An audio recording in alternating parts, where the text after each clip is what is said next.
ভাই দাঁড়ান। জি ভাই, আমরা বিদ্যুৎ অফিসের লোক। এদের সারাদিন কারেন্ট থাকবে না তো, আধা ঘন্টা পর চলে যাবে। আশেপাশে একটু বলে দিন। আচ্ছা ঠিক আছে। চার্জ দেওয়া লাগে, চার্জ দিয়ে দেয়। আচ্ছা ঠিক আছে। 30 মিনিট পর কিন্তু কারেন্ট চলে যাবে, ফোন চার্জ দেওয়া লাগলে চার্জ দিয়ে দে। আচ্ছা সমস্যা নাই, 30 মিনিট তো 10 মিনিট গেম খেলে আমি ফোন চার্জে দিয়ে দেবো। যাক 20 মিনিট আছে, ফোনটা এখন চার্জে দিয়ে নি।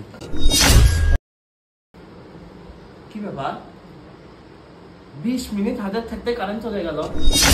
কায়ম, আব্দুল কায়ম, রিঙ্কু, কি রে সিলেস কে চিল্লাবি না?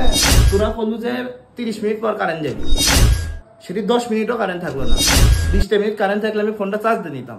ওরা আমার ওগুলো 30 মিনিট পর কারেন্ট যাবে, এখন নোট করে কারেন্ট টান দিলে আমরা কি করবো? কেন রে, আফসোস হচ্ছে? আফসোস হবি না? শোন, আমি তোকে এটাই বুঝাতে চাচ্ছি, দুনিয়াতে কারেন্ট টান দেওয়ার আগে একবার হলেও বলে, কিন্তু মৃত্যু আসার আগে কোনো অগ্রিম বার্তা দেয় না। তাই তো বলি, সময় থাকতে সময় গুরুত্ব দে, আল্লাহর ইবাদত করে নে। হ্যাঁ, তোরা দুইজন ঠিক বলছো, সময় থাকতে সময়ের গুরুত্ব দিতে হবে। আমি আজ থেকেই নামাজ শুরু করে দেবো।